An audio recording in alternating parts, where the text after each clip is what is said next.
Homeless at 18, my stepfather threw me out. Then I found my late father's will inside the only bag I took with me. My name is Amanda John, and on the morning I turned 18 years old, I became homeless. Not because I had committed a crime. Not because I was a troublemaker. Not because I had nowhere to belong. I became homeless because the man my mother married after my father's death wanted me gone. Even now, years later, I can still remember every detail of that morning as clearly as if it happened yesterday. The smell of coffee drifting from the kitchen, the sunlight falling through the dining room window, the sound of birds outside the house where I had lived almost my entire life. A house that my father built with his own hands. A house where he taught me how to ride a bicycle. A house where he tucked me into bed when I was little. A house where every room carried memories of him. And yet, on that morning, I was being told to leave it behind. You see, my father died when I was 17 years and 3 months old. One day he was there. The next day he wasn't. People always tell you grief gets easier. Maybe it does. But nobody tells you how quiet a house becomes after losing the person who made it feel alive. My father wasn't a rich man. He wasn't famous. He wasn't powerful. But to me, he was everything. He was the kind of father who never missed a school event. The kind who worked long hours and still found time to ask how my day was. The kind who remembered birthdays, dreams, fears, and tiny details that most people forget. When he died, it felt as though somebody had removed the foundation beneath my life. I remember standing beside his grave, unable to understand how the world was continuing to move. Cars were still driving. Birds were still singing. The sun was still rising. How could everything look so normal when my entire world had ended? For a while, it was just my mother and me trying to navigate the emptiness he left behind. At least, that's what I believed. But looking back now, I think my mother had already begun moving on long before I was ready. Because only 8 months after my father's funeral, she remarried. 8 months. Sometimes I still struggle to say those words out loud. 8 months after burying the man who spent decades loving her, she married someone else. His name was Victor. At first he acted kind. Most people like him do. He smiled often, spoke softly, called me kiddo, told everyone he wanted to help our family heal. And for a short while, I wanted to believe him. I wanted to believe my mother had found someone who genuinely cared. But kindness can be a mask. And some people wear masks so well that by the time they remove them, it's already too late. The changes started small. Comments. Looks. Little reminders that I wasn't his daughter. Every conversation felt like I was an unwanted guest in my own home. If I left a book on the table, he'd complain. If I stayed too long in the living room, he'd find a reason to need the space. If I talked about my father, his face would tighten with irritation. Slowly, the house my father built began feeling less like home. Every room became uncomfortable. Every meal became tense. Every day felt like I was walking through a place where I no longer belonged. The worst part wasn't what Victor said. The worst part was my mother's silence. She saw everything and said nothing. The woman who once promised she would always protect me suddenly looked away whenever protection was needed. I think that hurt more than anything else. Then came my 18th birthday. Most young people imagine turning 18 as freedom, a celebration, a beginning. For me, it became an ending. That morning, Victor called me into the living room. The television was off. The curtains were partially closed. My mother sat beside him, staring at the floor. Something about the room felt wrong immediately. Cold. Heavy. Like a storm waiting to break. Victor folded his hands and looked directly at me. "You are an adult now." I remember nodding, unsure where the conversation was going. Then he spoke the words that changed everything. "That means it's time for you to move out." I thought I misunderstood him. Honestly, I laughed at first. Not because it was funny, because it sounded impossible. I looked at my mother, expecting her to object, To say something. anything. But she didn't. She simply stared at the carpet. And in that moment, I realized she already knew. The decision had been made before I entered the room. I wasn't part of the conversation. I was the subject of it. I remember my chest tightening so hard I could barely breathe. "Where am I supposed to go?" I asked. Victor shrugged. "You'll figure it out." 3 words. 3 simple words. And somehow they felt colder than winter. "You'll figure it out." As if I wasn't a grieving teenager. As if I wasn't still trying to recover from losing my father. As if home was something people could simply replace. I walked upstairs in tears. Not dramatic tears. Not screaming. Just silent tears sliding down my face as I packed my belongings into a worn travel bag. Every item I touched carried memories. Photographs. Books. School papers. Pieces of a life that suddenly felt shattered. I kept waiting for my mother to come upstairs. To stop me. To tell me there had been a mistake. She never came. By afternoon, I was standing outside. One bag. No plan.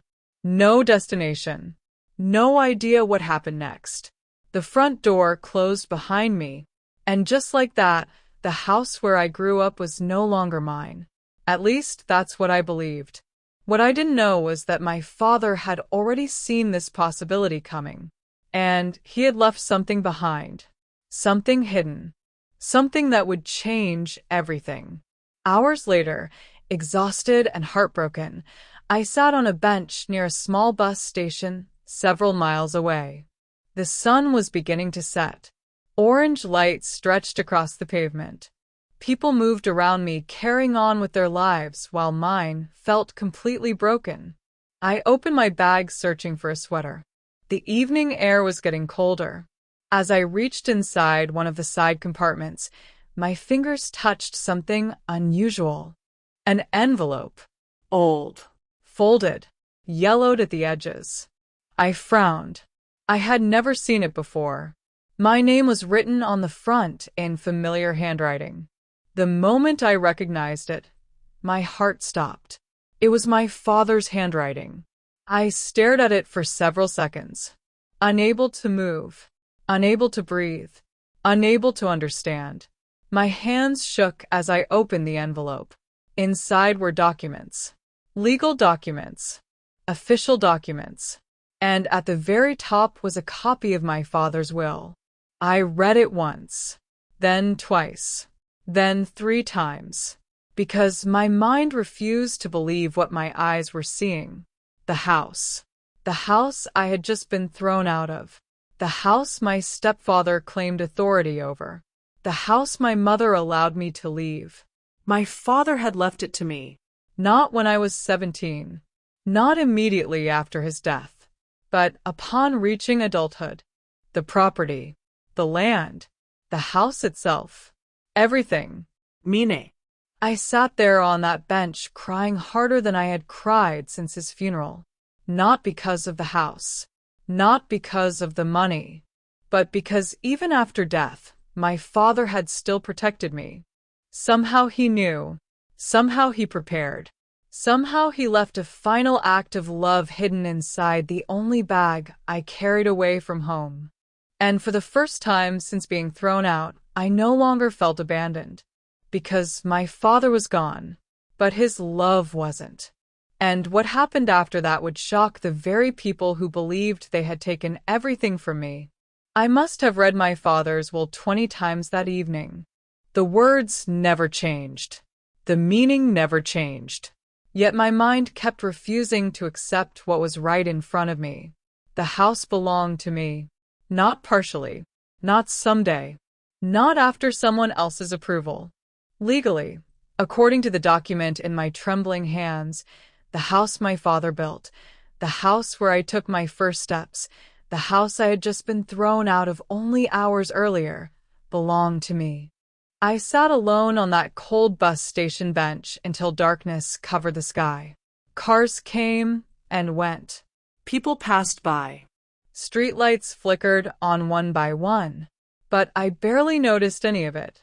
For the first time since my father died, I felt as though he was sitting beside me, not physically, but through those pages, through the careful preparation he had made before leaving this world, through the realization that even in death, he had still found a way to protect his daughter. I cried until there were no tears left. Not the kind of crying that comes from sadness alone. The kind that comes when grief, relief, love, heartbreak, and hope all collide at once. For months after my father's death, I had secretly wondered whether he knew how much I loved him, whether he knew how frightened I was after losing him, whether he knew how alone I felt. That night, reading his words, I finally had my answer. He knew. He had always known. The next morning, I called the attorney whose name appeared on the will. His office was located nearly an hour away. I still remember how nervous I felt dialing the number. Part of me was terrified there had been some mistake. Perhaps the document was outdated. Perhaps it had already been replaced. Perhaps I was misunderstanding everything. But when the attorney answered and I explained who I was, there was a long pause. Then he said something that changed my life forever. "Amanda, we've been looking for you." My heart nearly stopped. "What do you mean?" "We were instructed to contact you when you turn 18. I gripped the phone tighter. The attorney explained that my father had updated his will shortly before his death. He had specifically arranged for ownership of the property to transfer to me once I reached adulthood. There were safeguards, conditions, protections. Everything had been carefully prepared. The documents in my bag were legitimate. Completely legitimate. The house was mine. The land was mine. Legally. Fully. Without question. I remember closing my eyes as those words settled into my heart. For the first time in months, I felt safe. Not because I suddenly owned property, but because the future no longer felt impossible. The attorney scheduled a meeting for the following day. When I arrived, he greeted me with kindness I hadn't experienced in a very long time. His office smelled faintly of coffee and old books. Family photographs sat on shelves. Sunlight streamed through the windows. It felt strangely comforting. As we reviewed the documents, I learned something that made me emotional all over again. My father hadn't simply left me a house. He had anticipated problems. He had anticipated manipulation. He had anticipated the possibility that someone might try to take advantage of me after he was gone. Every detail had been considered. Every legal protection had been included. The more I learned, the more I realized how deeply he loved me. Even while facing his own mortality, he had been thinking about my future. Not his fear, not his pain. Mine. The attorney finally looked at me and asked quietly, "What would you like to do now?" I already knew the answer. I wanted to go home. 3 days after being thrown out, I returned to the house. The same driveway, the same front porch, the same white fence. Nothing had changed, yet everything had changed. I wasn't returning as a frightened teenager carrying one bag. I was returning as the legal owner. My hands trembled as I walked toward the front door. When Victor opened it, the confidence on his face lasted exactly 3 seconds. Then he saw the attorney standing beside me. Then he saw the documents. Then he saw the expression on my face. And suddenly, all his certainty disappeared. "What is this?" he demanded. The attorney calmly handed him copies of the paperwork. I watched his eyes move across the pages. Watched the color drain from his face. Watched réalisation arrive. The house wasn't his. It had never been his.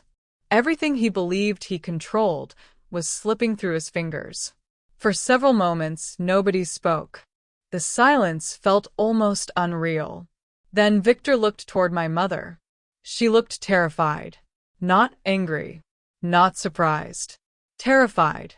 Because deep down, I think she knew. I think she had always known there was a possibility my father had protected me. She simply chose not to ask questions she didn't want answered. The attorney explained the legal situation clearly. Ownership belonged to me. The records would be updated immediately. Any future decisions regarding the property belonged solely to me. Victor argued, threatened, complained. None of it mattered. The law was the law. And my father's preparations were stronger than his excuses. I expected to feel victorious. I expected satisfaction. Instead, I felt sadness. Profound sadness. Because standing there looking at my mother, I realized something painful. The house wasn't the greatest thing I had lost. My mother was. Not because she died, but because somewhere along the way she stopped choosing me. That wound hurt more deeply than anything Victor ever said. Over the following weeks, the legal process moved quickly. Victor eventually left. The confidence he once carried vanished the moment he understood he no longer had control.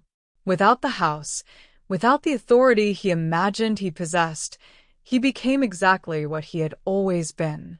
A man looking for something that didn't belong to him. My mother remained for a while. Those months were difficult. We had conversations years overdue. Painful conversations. Honest conversations. Sometimes she cried. Sometimes I cried. Sometimes neither of us knew what to say. One evening she finally admitted the truth. After my father died, she had been afraid. Afraid of loneliness. Afraid of starting over. Afraid of facing life without him. And in her desperation to avoid being alone, she trusted the wrong person. That explanation didn't erase the pain, but it helped me understand it. Forgiveness is strange. People often think forgiveness means pretending something never happened. It doesn't. Forgiveness means deciding the wound will not control the rest of your life. Eventually, my mother moved into a smaller home nearby. We rebuilt our relationship slowly. Not perfectly, but honestly. And for the first time in years, honesty was enough. The years that followed transformed my life. I finished my education, built a career, restored parts of the property my father loved. Sometimes people ask me whether the house made me wealthy. I always smile when they do, because they misunderstand the story. The house wasn't the treasure. The treasure was knowing I was loved, truly loved, enough that my father spent his final months making sure I would be safe. If my father taught me anything, it is this. The people who truly love you leave more than memories behind. They leave strength. They leave wisdom. They leave protection.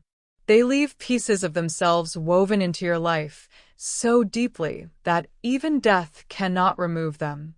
I was homeless at 18, thrown out with a single bag, rejected by the people I trusted most. Yet inside that bag was a gift greater than any inheritance.